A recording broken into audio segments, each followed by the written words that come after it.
Log on, tune in, find out. Another good idea from Cambridge.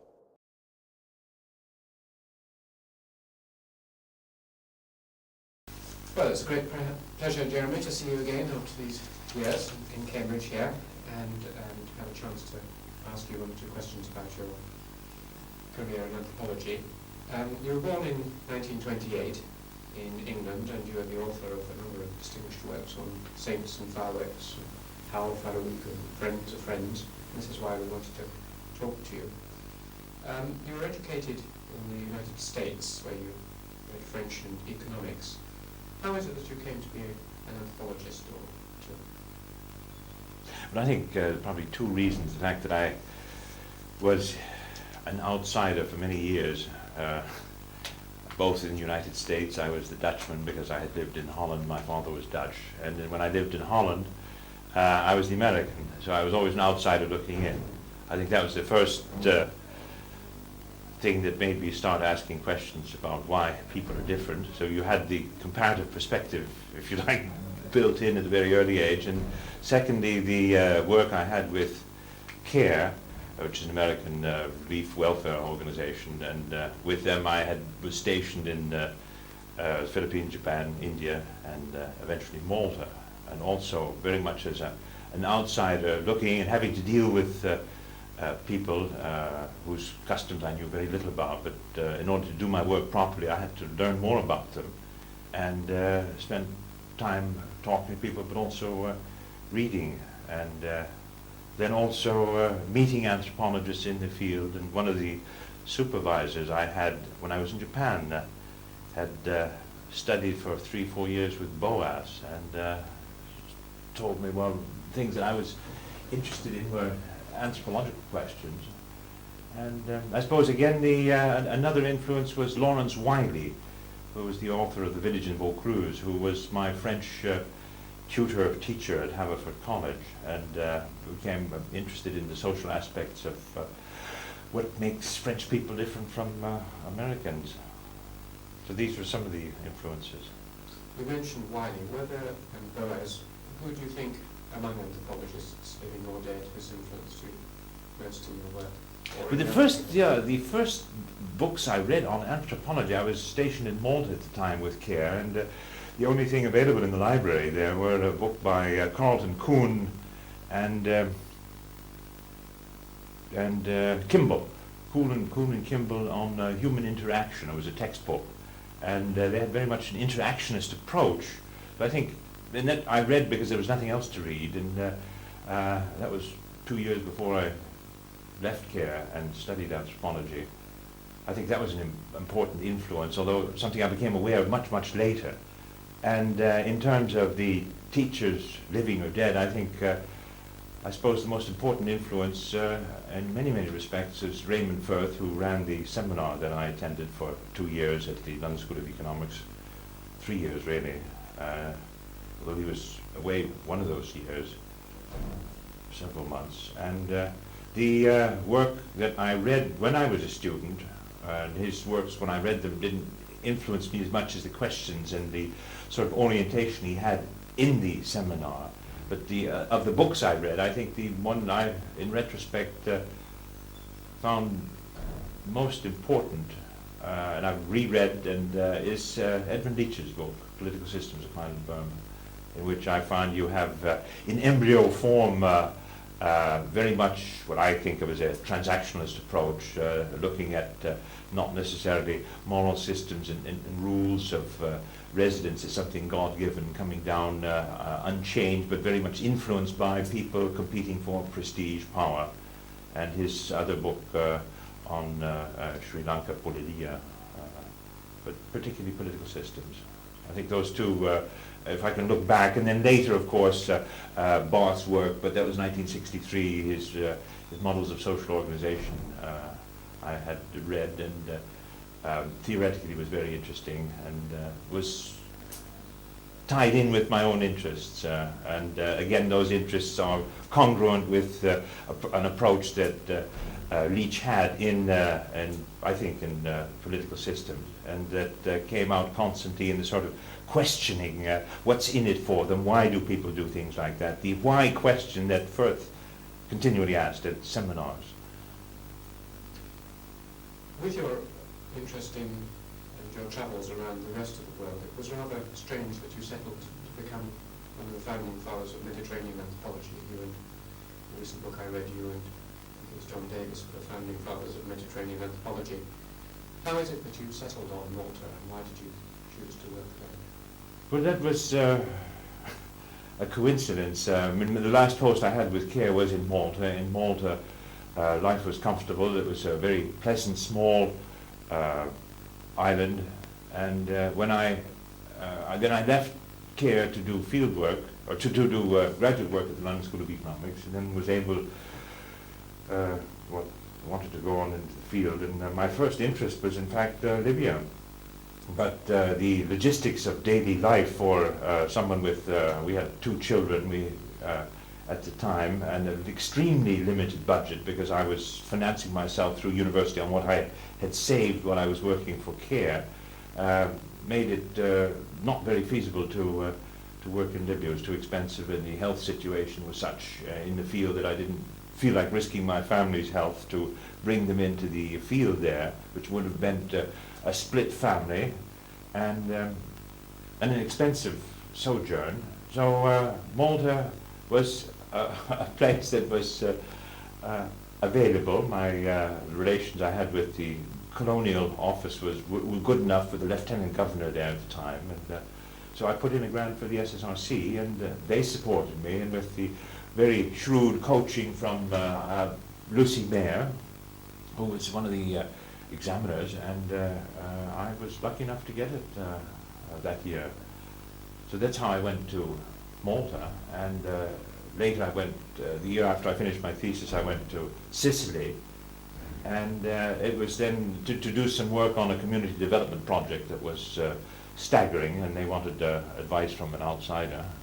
And then I began to develop Mediterranean anthropology, or European anthropology, but that's another story. Well, we may get onto that. In Malta, you were interested particularly in the relation between religion, ritual, and politics. What, looking back over your time, struck you most about your Maltese work?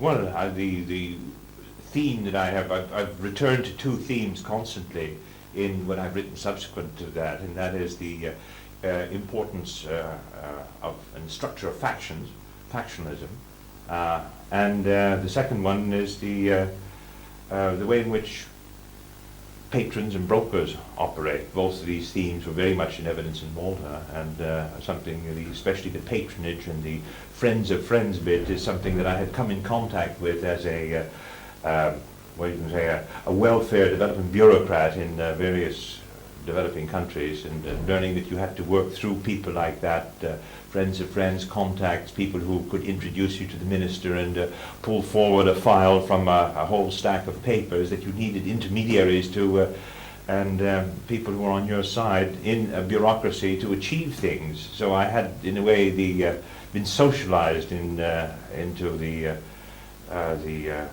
networks of patronage and clientelism and brokerage when I was with CARE, and so these were familiar themes. And when I came out of the field and began to try and make sense of my data on Malta and then later on Sicily, I discovered that there was very little written on something that was in such great evidence in the field, and I began asking questions. Why had there been nothing written on factions? Why were temporary coalitions things that were virtually ignored? Why was there no way of dealing theoretically with patrons and clients?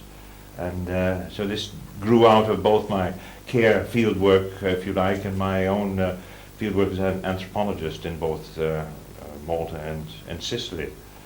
Why, in fact, hadn't these subjects which you helped to bring out in the field, and why hadn't they been studied before? Well, I think it's primarily because of the, if you like, the emphasis in British anthropology at the time on the corporate groups, the Africanist model of lineages and enduring permanent groups, and this formed a theoretical basis on which which we were trained with at the London School of Economics at the time, very heavily influenced with or by African literature, and this the Evans Pritchard's model of the social structure, and there was very little room in that particular model for temporary coalitions of people manipulating the resources and opportunities available in their search for power and status. And I think this is the primary reason, and I think that that was one set, and there was another question. People weren't really interested in why questions, but that in a way is slightly different. No, I would say that it was the dominance of the structural model of society, which has little place for evolving, emerging social forms, temporary social forms. The emphasis was on chiefs and formal roles, not on the informal type of organization, although that's not a proper, a useful term. How was it that you think you discovered this? Was it the time you were just after the great period of corporations, or was it that you went to the Mediterranean where these things were even more important and the corporate kinship groups and so on were less important? I think that's part of it. At the time, one of the big debates in British anthropology was trying to find room in the whole kinship theory for cognitive systems of kinship, and from there it was a fairly easy step towards networks and chains of friends. So the way had already been opened beyond lineages, and that I think was part of it. People were beginning to ask a series of questions about structural functionalism. Things weren't fitting together the way they should, and really you would say the time was ripe, and the both in a way provided some of the ways of looking at these problems theoretically. I think also important for me was because I didn't use the network analogy until I started analyzing my data on the migrants, Sicilian Italian migrants to Montreal, who were linked to each other, not in formal parishes or communities, but they were spread all over the city. But there was a whole network of kinship and if you like, links between people who originated from the same towns in Sicily. And suddenly I found that was a useful way of looking at the structure of, if you want to speak of structure, the loose networks of people that bound the Italians in Montreal to each other. If you had to summarize what you think is the most important contribution you've made to anthropology in 2 minutes, what would you like to be remembered?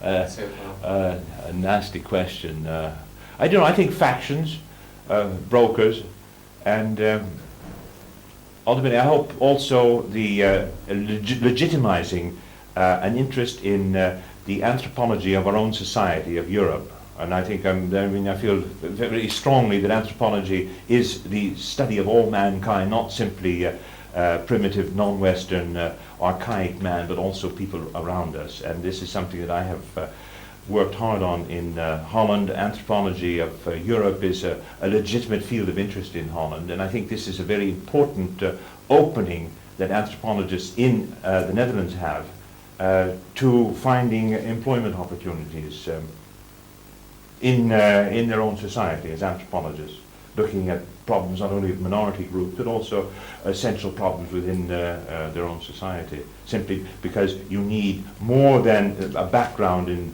African or Asian ethnography to understand some of the processes taking place in Western Europe now. And unless you've got some idea of the developments taking place and the way in which Europe, if you like, is different from Asia or Africa, you are at a disadvantage, I think, in carrying out research in Europe. So what I'm saying is that it's not always easy or feasible to transplant an anthropologist who's been trained on, say, the Australian Aborigines or an African kingdoms to doing research in Europe. I think there's certain background information and research techniques, having done field work in Europe, that qualifies them for research, further research. As what would you say were the most important of those if you were advising a student on research in Europe? What are the topic?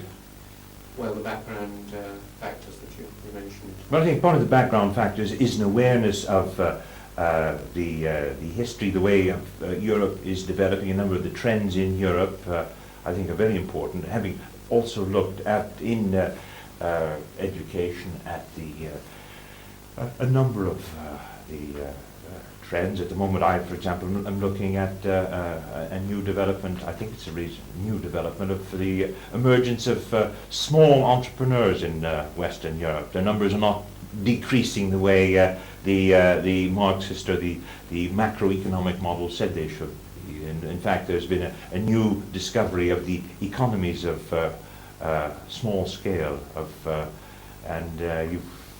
this is something that I've been looking at and trying to understand why this is taking place, which is meant that you're dealing with the emergence of re-cottage industrialization of parts of Western Europe, an increase in small-scale manufacturing in Italy, for example, particularly pronounced, but apparently this is taking place in Spain and Greece, and even to an extent in the Netherlands. Is this what your major current interest is at the moment, or? This is what I'm working on at the moment, partly because the problem interests me very much. It's a way of a movement from political entrepreneurs to small commercial entrepreneurs, and partly because it is related to these long-term developments I was mentioning, and thirdly, it's an area that I think has got a certain practical relevance, in the sense that if you can get students working on this, they're working on actual developments in Western Europe at this time, which I think will help provide them with skills that will enable them to get jobs afterwards. In this little project that I've been working on recently, we've created a number of jobs, so it's partly a job creation scheme, but partly because I'm interested in it. But you have to make the interest money from the Dutch government to the Dutch government, which means short-term contracts, which raises the point of, can you keep doing short-term contracts and never have enough time to think about the results? But that's part of the subject of this conference, isn't it? It is. Finally, Jeremy, if you were starting all over again, your life all over again, would you be an anthropologist? Oh yes, no, I've been something else. I should definitely be an anthropologist. What else have you been? Well, I've been a developer, if you like, for 5-6 years. I travelled around doing something very different from anthropology. And no, I have no regrets about being an anthropologist, and would certainly do it over again if I had the opportunity.